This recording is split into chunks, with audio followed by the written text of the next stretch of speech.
ఆయనకు పుట్టవలసిన అవసరం లేదు, పుట్టుక లేదు, బట్టు పుడతాడు అంటే ఎందుకు అదే ఒక రకంగా.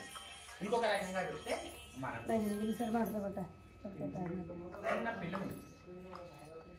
చిన్న పిల్లలు అన్నం పెట్టాలి. తల్లి ఏం చేస్తుంది, ఆ పిల్లకి ఆ శిశువుకు అన్నం నేర్పాలంటే మెల్లగా ఏం చేస్తుంటే అదే ప్లేట్ కలుపుకొని ఒక ముక్క తింటూ అని పెడుతుంది. అవును కదా, మెల్లమెల్లగా తను తింటూ అంటే తను కడుపు నిండానికి కాదు కదా, వాడు నేర్చుకో అంటే తన కోసం కాకుండా వాడి కోసం చేసే పనే ప్రేమ అంటారు. ఇంకేమి లేదు, మనం మన కోసం కాకుండా ఇతరుల కోసం పూర్ణంగా వాళ్ళు మంచిగా ఉండాలని చేసే పని ప్రేమ. భగవంతుడు చేసే పని అది. ఆయనకు చేయాలి యజ్ఞం అంటే యజ్ఞం అయ్యేదంటే దేవ యజ్ఞము ద్వారా యజనం చేయండి. యజనం అంటే పూజ. మీరందరికీ ఎక్కడ పడతారు జయ కదా, జై జయ అంటే తెలుసా? ఈ పండితులు అడిగితే మనం ఏమన్నా అడుగు చెప్తున్నాం, జయ జా జయ జా అంటే పూజిస్తున్నాను అని అర్థం. ఎవరు చేయగొట్టే వాళ్ళను అయ్యా నేను నా వాక్కు చేత నీకు అనుకున్నాను, నేను పూజ చేస్తున్నాను. కాబట్టి మనం ఎక్కడ పడితే చేయగొట్టాం, కొట్టవలసిన చోట కొట్టాం. కాబట్టి ఇవ్వవలసిన ఏడు పరమాత్మ ఎవరు అందిస్తాం. కాబట్టి భగవంతుడు ఆలోచిస్తుంది భావం తద్భావం. కాబట్టి మనం పరమాత్మ దగ్గర యజ్ఞం చేయాలి అన్నప్పుడు ఇంకెళ్ళు నేను పట్టుకొని భగవంతుడు ఏం చెప్పాడంటే ఒక గొప్ప విధానం చెప్పాడు. కళ్ళున్నాయా, చూస్తున్నాయి కదా, చూసే ప్రతి వస్తువు ఈ వస్తువు ఈయన మధుకరు అని నాకు ఎవరు చెప్తున్నారు, ఈయన స్వామి అని ఆయన ఎవరు చెప్తున్నారు లోపల ఒకటి గమనించాను. నేను మాట్లాడుతున్నాను, ఈ మాట్లాడుతున్నది ఫలాని సెంటెన్స్ ఫలాని వర్డ్ దాని మీనింగ్ ఇది అని ఎవరు చెప్తున్నారు? ఈ ప్రాక్టీస్ వచ్చింది. ఇంతకుముందు ధూపం ముట్టించి వాసన వచ్చింది, ఇది మంచి వాసన ఇది దుర్వాసన డిఫరెన్షియేట్ చేసి ఎవరు చెప్తున్నారు? నాలుగు మీద స్వీట్ పెట్టినారు, పచ్చిమిరపకాయ పెట్టినారు, అవునా? ఇది తీయకుంది అది కారం ఉందని ఎవరు చెప్తున్నారు? అవునా? మామూలుగా చేతిలో ఏదో పెట్టుకొని హలో ఇచ్చినారు, అవునా? ఇది కరచాలనం అంటే మృదు స్పర్శ అని ఎవరు చెప్తున్నారు? చెంప దెబ్బ కొడితే చెంప దెబ్బ అని ఎవరు చెప్తున్నారు? చెప్పండి. ఈ విధంగా కళ్ళ చేత, ముక్కు చేత, చెవుల చేత, నోరు చేత, చర్మము చేత లోపల ఉండి ఈ ఫలాని పని అని ఎవడు చెప్తున్నాడో వాడి పేరు దేవుడు.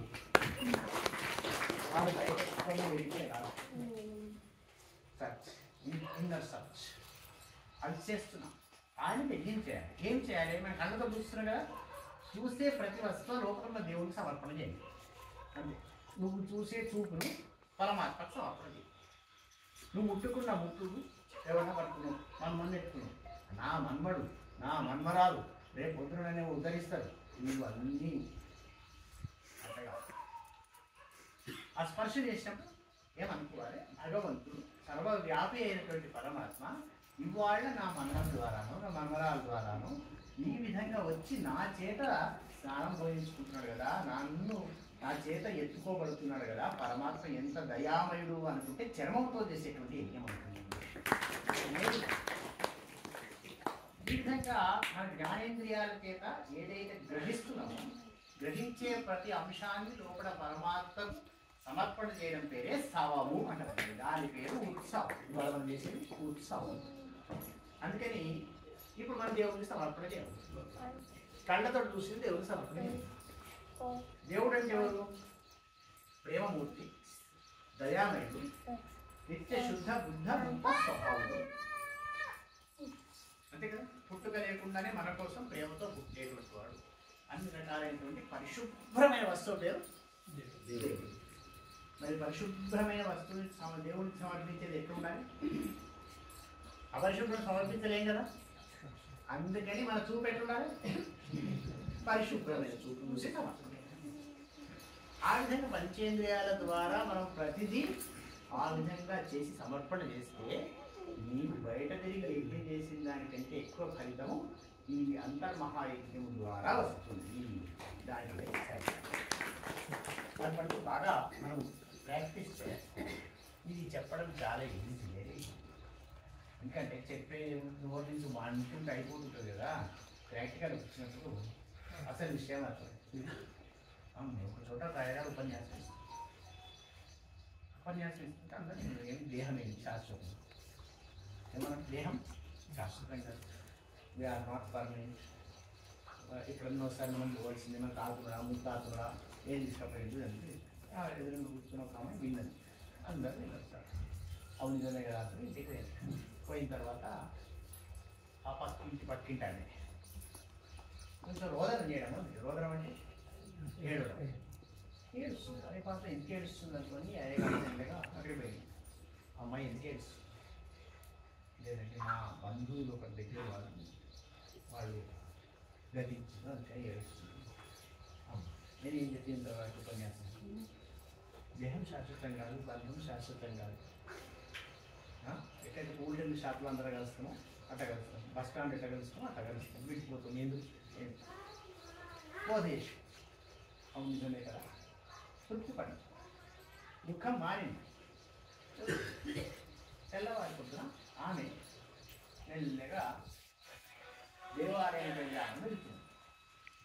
ఇది అయ్యగా అరుగు మీద కూర్చొని ఏడుస్తుంది. అరుగు మీద కూర్చొని ఏడుస్తుంది. అయ్యగారు ఎవరు నేను ఎప్పటి ఆనందంగా ఉందని చెప్పింది బంధం కాదేమని ఎందుకు ఏడుస్తుంది పాప. అంత పెద్ద అయ్యగారు ఏడుస్తుందంటే ఎంత పెద్ద కష్టం కదా. అందరి గురించి అయ్యగారు ఏడ్చిందంటే ఎంత పెద్ద కష్టం అని చెప్పి వచ్చి అంత అయ్యగారు ఏడుస్తుంది. నువ్వు మనం నేను ఊరుకోను కాదు, ఏడ్చేది మీరు ఊరుకోవాలి, నేను నన్ను కదా. అక్కడ ఎందుకు ఏడుస్తుంది అయ్యగారు చెప్పినామంతా మీరేం చేయగలరు. లేదు నేను చిన్నప్పటి నుంచి బాగా జాగ్రత్తగా చూసుకుంటున్నా, మా ఇంట్లో పిల్ల చచ్చిపోయింది. ఎవరు చచ్చిపోయింది తలకాయ వస్తుంది ఒకసారి. ఏమండి ఎక్కిరి బంధువు చచ్చిపోయిందంటే ఏమో శాశ్వతం కాదు, బంధం అది ఎంత పెద్ద చెప్పిన విషయం చెప్పినాము. ఇప్పుడు ఏం చేసినాము, పిల్ల చచ్చిపోతే ఏం ఎంత మర్యాద ఉంటే అయ్యగారు బాగలేదు. అమ్మ నీ గురించి చెప్పింది నీవాడు దేవుడు, నా పిల్ల అంటే ఎక్కడైతే నా అనేది స్టార్ట్ అయిందో అక్కడ ఏడుపు స్టార్ట్. అప్పటిదాకా లేని ఏడుపు ఈ నా అనేది స్టార్ట్ అయిందో అక్కడ నేను ఈ పని నేనే చేస్తా, నేను కాక ఇంకెవరు చేయలేదు, నేనే పట్టుకే చేస్తా. ఈ మూడు వెరీ డేంజర్. ఇంకేమి ఇది ఎక్కడ ప్రారంభమైనదో అక్కడ పతనం ప్రారంభం. కాబట్టి అటువంటిప్పుడు మనం బాగా మనం ఏం చేస్తాం, అట్ట నిర్వీర్యంగా పడుకోమని చెప్పండి. ఏం చెప్పండి ఆయన, శుద్రం హృదయ దౌర్బల్యం చెక్క ఉత్తిష్ట పరంతప అని చెప్తారు. అర్జున ఇట్లా డీలవటి పడుకోవద్దా, లేవు హృదయ దౌర్బల్యం పని కాదు, తప్పకుండా నువ్వు నీ కర్తవ్యాన్ని నెరవేర్చాలి. కర్తవ్యం ఊరుకొని నీరసపడి కూర్చోమని కాదు, ఆ కర్తవ్యములో మనం ఏ విధంగా ఉండాలి ఇంకే కర్తవ్యమే కర్తవ్యం ప్రాణై కంఠగతైరతి, అకర్తవ్యం నకర్తవ్యం ప్రాణై కంఠగతే. చెయ్యవలసిన పని మన ప్రాణం పోతున్నా చేయాల్సింది, చెయ్యకూడని పని ప్రాణం పోయినా చేయదు. ఇది శాస్త్రం. కాబట్టి మనం విధంగా ఉండాలని ఆలోచిస్తున్నాం. ఈ మనసు ఉన్నది కాబట్టి పరిపరి విధాలు తిరగకుండా ఉన్నది అంటే అబద్ధాలు ఇచ్చినట్టు ఎవరు వెళ్తారు. నేను ఫుల్ కంట్రోల్ ఉన్నట్టు వాడు ఏం చేయలేదు అంతే. నేను ఉన్నా చెప్పుకుంటాడు, దీపం ఉన్నది నేను దీపాన్ని అండి అని ఎప్పుడు చెప్పిందా, చెప్పదు కదా. అది దీపం అని మనం అంటాం, దీపం పెట్టుకుంటూ పని చేస్తాం, దగ్గర పెట్టి చేయబెడితే కాదు, ఇంకా జాగ్రత్త ఉండాలి. కాబట్టి దీపం అని చెప్పదు, శుభ్రమైన వాడిని శుభ్రమైన వాడిని చెప్పుకోడు, వాడి ప్రవర్తన ద్వారా ప్రపంచమే వాడు శుభ్రమైన వాడు అంటుంది. ఆ విధంగా మన శుభ్రత్వాన్ని మనం చూసుకోవాలి. దానికోసం ఏం చేయాలి, దానికోసం చేయడానికి ఇవన్నీ సాధన. నేను యజ్ఞం చేయమని చెప్పి ఈ యజ్ఞంలో ఇవన్నీ కొంచెం ప్రాక్టీస్ చేయడానికి ముందు భగవంతుడు గీతాచార్యులు తెలియదు, యజ్ఞానం జపయజ్ఞోస్మి. అయ్యా యజ్ఞాలు చాలా రకాలే. ఆ చాలా రకాల యజ్ఞాల్లో నేను జపయజ్ఞము, జపం అనేటువంటి యజ్ఞాన్ని నేను. మీరు ఎవరైనా సరే నామజపం ఏ నామం జపం చేసినా సరే ఉంటారంటారు. ఏమంటారు? నేను నామం అననండి. వాళ్ళ కొంచెం కొంత సిద్ధాంతాలు. నేను ఏ నామం అనండి. Yes agree with him. మనం అతనితో ఏకీభవిద్దాం. ఏ నామం అన్నాడు కదా, అన్నాడు కదా, పొద్దున్న దెబ్బనే ఇక ఆయన ఏమనదు. ఎందుకంటే దర్వాజా అనదు, నామది దాంట్లో నామం, డోర్ నామం అవునుగా, వాటర్ నామం, that is also noun. A noun కూడా వాడు పలకడు. అంతేగా వాని పేరు చెప్పొద్దు, వాని భార్య పేరు చెప్పొద్దు, అన్నం అనొద్దు, పప్పు అనొద్దు, కూర అనొద్దు, శాఖం అనొద్దు, బయట కూర్చున్నది, గాలి అనొద్దు, నీరు అనొద్దు, నిప్పనొద్దు, ఆకాశం అక్కడ కూర్చుంటే వాడు ఏమనకున్నా సరే, వాడు భార్య మొదలుకొని ప్రపంచం అంటాడు. దేవుడు నామం అనకపోతే ఎట్లా? ఇవన్నీ ఇచ్చిందే వాడు కదా అసలు దేవుడు. కాబట్టి ఈ భగవంతుడి నామం ఒక్కటంటే మిగతా అన్నిటికీ సార్థకత వస్తుంది. కాబట్టి భగవన్ నామాన్ని జపించాలి. నామ జపం జపతో పాతకం నాస్తి అని చెప్పి జపం చేస్తే వస్తుంది, పాతకం వెళ్ళిపోతుంది. మన భయం ఏంటంటే ఈ పాతకం పోతే ఎట్లా బాబు మన అవసరం. ఇక కొంచెం అందరూ కొంచెం ఉన్న కొంచెం ఉండేది. కొందరు ఈ సంఖ్యకి ఆ సంఖ్య వస్తున్నాడు మొత్తం పోయారు. అవునా సార్? ఉండాలి మొత్తం కాదు చేస్తారే అంటారు కదా. అట్లే మన పాతకం కూడా మొత్తం పోయి కొంచెం చేసుకుంటే మళ్ళీ కొంచెం సంపాదించి పాతకం విడిచిపెట్టుకుంటే మళ్ళీ పుణ్యకార్యం చేసుకుంటే కొనాలి మళ్ళీ పాతకం సంపాదించి ఆ పాతకం సంపాదించుకోలేదు. కాబట్టి శుభప్రదమైనటువంటి వాళ్ళ రమాశేష సత్యనారాయణ స్వామితో విజయమని మనం పుణ్యమూర్తులు, వాస్తవానికి మనం పుణ్యమూర్తులు. అది జ్ఞాపకం ఉంచుకోవాలి ఎప్పటికప్పుడు. వీఆర్ నాట్ సిన్నర్స్, మనం పాపాత్మలం కాదు. దాన్ని ఆరోపించుకుంటున్నాం మనం మీద అక్కడ పోతున్నాడు ఒక ఆయన ఎర్ర అన్ని వేసుకుంటూ ఆ ఎర్రని ముందు అంటే పోయినవాడు ఏం చేస్తుంటే ఎర్రని కావాలి కావాల్సింది ఏంటి? ఎర్రగితో పని ఏంటి? ఎర్రగి లోపలినోడు కావాలి కదా, ఆ లోపలినోడు ఒరిజినల్ కదా. మీరు వేసుకున్న ఎర్రంగి ఆరోపిత మీద తొడుక్కోబడింది. అదేవిధంగా మనం పుణ్యాత్మలమైన మీద పాపాన్ని ఆరోపితం చేస్తుంది. అందుకే మీరు ఏం చెప్పింది? పాపోహం పాప కర్మాణం పాపాత్మ పాప సంభవం. దాని మంత్రం ఆరోపితం అంటే వాస్తవానికి మేము పుణ్యాత్మము 3 కోట్ల జన్మల పుణ్యాల సారాంశంగా ఈ మానవ జన్మలు ఇచ్చిన భగవాన్. కానీ నేను మీద అన్ని వస్తున్నాను కాబట్టి కారుణ్య భావేన రక్షరక్ష జనార్దన. జనార్దన ఎంతన్నారు? భవగ్రాహి జనార్దన. నా భావాన్ని గ్రహించు, ఆ భావాన్ని గ్రహించి నన్ను కాపాడు అని నమస్కారం చేస్తాను. మరి పాపము సంపాదించుకునేందుకు, పొడగొట్టుకునేందుకు అంటే పాపం మనం వదిలేస్తున్నాం. కాబట్టి పుణ్యేన పాపం అపనోదతి. శాంతం ఏం చెప్తుంది? పుణ్యం చెయ్యండి, పాపము తొలుగుతుంది. పుణ్యేన పాపం అపనోదతి. ఎప్పుడు? చాలా ఈజీగా అనిపిస్తుంది, కష్టం. బ్యాంకులో అకౌంట్ ఉంది, సేవింగ్స్ అకౌంట్ ఉంది, లోన్ అకౌంట్. లోన్ అకౌంట్లో 100 రూపాయలు లోన్ ఉంది, సేవింగ్స్ అకౌంట్లో 50 రూపాయలు బ్యాలెన్స్ ఉంది. అటు చేసి సేవ్ చేసి ఏం చేసినావు? 150 చేసినావు. ఇది 150 ఉంది, ఆ 100 ఉంది. దానికి 100కి ఇంట్రెస్ట్ పడుతూనే ఉంటుంది. అవునుగా? నీవు బుక్ తీసుకొని, అదే చెక్ బుక్ తీసుకొని దాన్ని సిగ్నేచర్ పెట్టి ఈ 150 100 అన్న వాయిదా వేయాలి, ఇళ్ళ నుంచి తీసాన్ని వేసిన అంట అంతే కదా. లేకపోతే 2 అకౌంట్ అట్లా వెళ్తూ ఉంటాయి. ఈ 2 అకౌంట్ ఎట్లా ఎంత వెలుగుతుందో మళ్ళీ మనం బాకీ ఉన్నట్టే, బ్యాలెన్స్ ఉన్నట్టే. అంటే అప్పు అంశం 2 ఉన్నట్టే. అప్పు అంశం 2 ఉన్నప్పుడు బాధ ఉన్నట్టే. అప్పు కట్టలేక బాధ, అంశం కాపాడలేక బాధ, 2 బాధ. ఈ 2 ఎంతసేపు ఉంటాయో, పుణ్యము పాపము 2 ఎంతసేపు ఉంటాయో మళ్ళీ జన్మ మనకు తప్పదు. కాబట్టి 2 బ్యాలెన్స్ లేకుండా చేయాలి. రెండు బ్యాలెన్స్ లేకుండా చేయాలంటే పాతకాన్ని మొదలు తొలగించి మొదలు పాతక అప్పు కట్టేసిన తర్వాత ఈ అంశాన్ని ఏం కాదు, అంశం తీసుకోవడానికి చాలా మంది ఉంటారు. అవును కదా, అంశం తీసుకోవడానికి చాలా మంది అంటారు, అప్పు తీసుకోవడానికి ఎవరు ఎవరు అట్లా తర్వాత వస్తే కాక మాట్లాడుకుంటారు.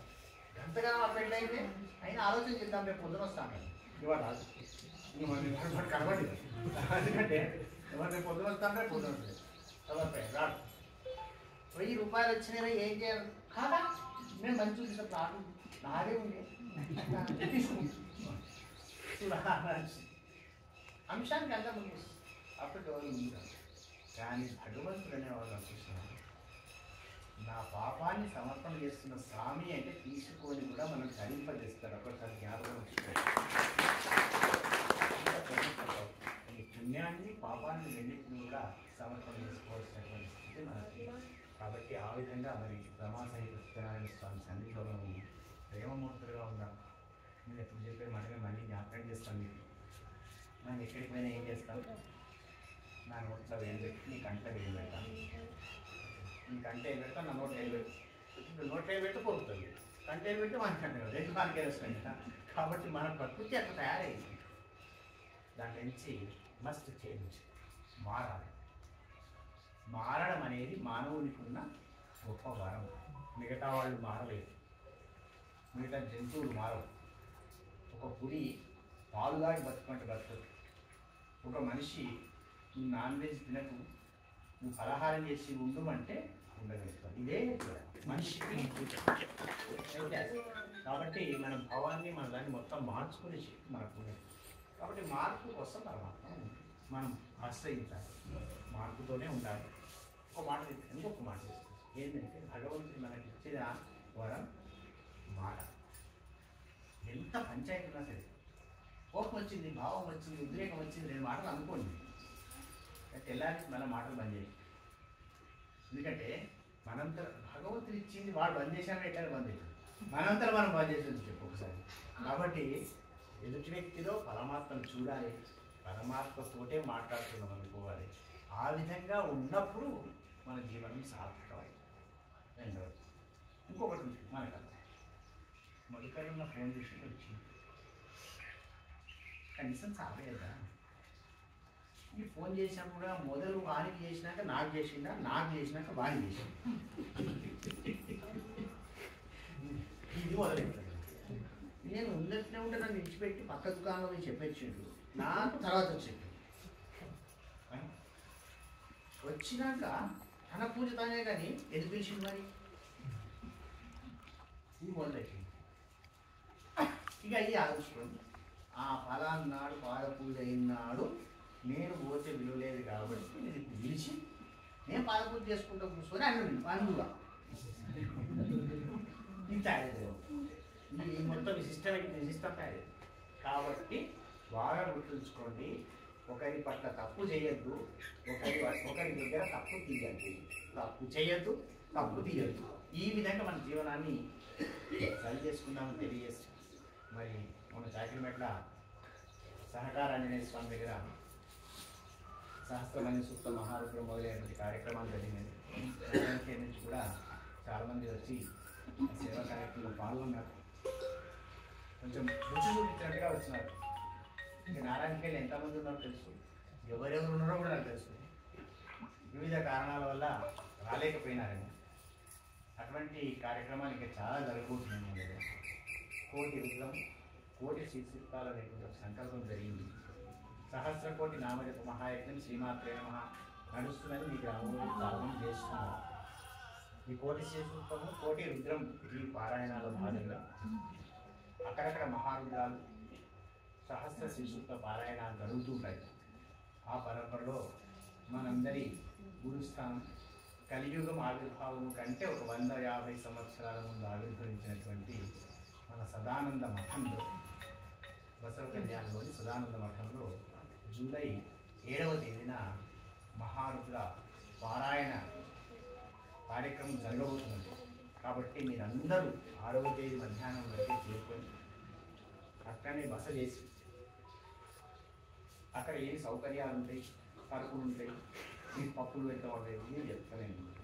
ఏమి ఉండకుండా అక్కడ వచ్చి ఉండాలి, గురు సాన్నిధ్యంలో ఉండాలి, అవసరమైతే విస్తాలు తీయాలి, ఊళ్ళు కడగాలి, సేవ చేయాలి, వడ్డించాలి, భోజనం చెయ్యాలి, ఆ పరమాత్మునికి అనుగ్రహం పొందాలి అని చెప్పి అందరి ఈ సందర్భంగా తెలియజేస్తూ తప్పించుకోకుండా రండి. ఏదో పరికరం జాతాశౌతులు లాంటివి వేస్తే అది వేరే విషయం. కానీ ఏమన్నా దగ్గర కార్యక్రమాలు చిన్నవి మనం వాయిదాలు వేయగలిగే కార్యక్రమాలు ఉంటే వాయిదాలు వేసుకోండి. మరి ఇటువంటి ప్రభుత్వ ఉద్యోగులు మరి సెలవులు పోతే ఉంటాయి. 7వ తారీఖు ఆదివారం చూసి ఆదివారం పండితులు ఏమంటారంటే మన శుభకార్యాలు ఎట్లా అంటే ఆషాఢ శుద్ధ విద్య కాబట్టి అది కూడా సెలవులు చూసుకొని దాన్ని నిర్ణయం చేయడం జరిగింది. అది అదుమాసం కంటే ముందు ప్రతిసారి ఎట్టయినా వెళ్ళి స్వామివారి దర్శనం చేసుకోవచ్చు. ఈసారి మహారుద్రం ద్వారా దర్శనం చేసుకున్నాం. ఆ తర్వాత మళ్ళీ చతుర్మాసం అయిపోయిన తర్వాత మనం మన గ్రామంలో కూడా ఏదైనా కార్యక్రమానికి పూర్తిగా మరి ఇక్కడ బ్రాహ్మణ సంఘ ప్రతినిధులు ఉన్నారు, వివిధ రకాలైనటువంటి కార్యక్రమాలు నిర్వహించినటువంటి పెద్ద మనుషులు ఉన్నారు, అందరి కార్యక్రమాల్లో లోపాలు చూపించేటువంటి విలేకరులు ఉన్నారు, పైసలు ఇచ్చేవాళ్ళు ఉన్నారు, పని చేసేవాళ్ళు ఉన్నారు.